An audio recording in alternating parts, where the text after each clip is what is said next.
And I want us to turn now to Isaiah 53. And Isaiah 53 is again a text that we're familiar with, but I wonder if we've really considered the implications that it has for Easter, for the resurrection of Jesus Christ from the dead. Think about what it says. And we know these verses. Again, we're not going to read it verse by verse. I would encourage you to do that. But think of these verses where it says he was despised and rejected by men, a man of suffering who knew what sickness was. He was like someone people turned away from. And as we go through this text, he was pierced for our iniquities. He was crushed for our sins.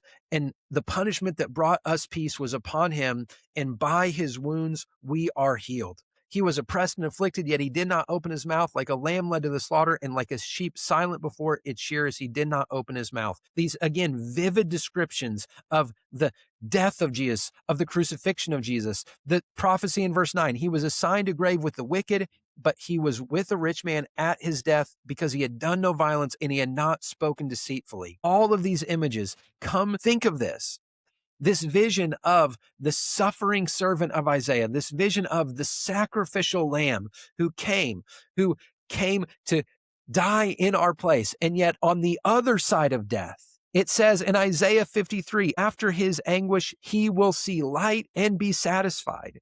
And by his knowledge, my righteous servant, notice that my righteous servant will justify many. He will share in his righteousness. We will participate in his victory, and he will carry their iniquities.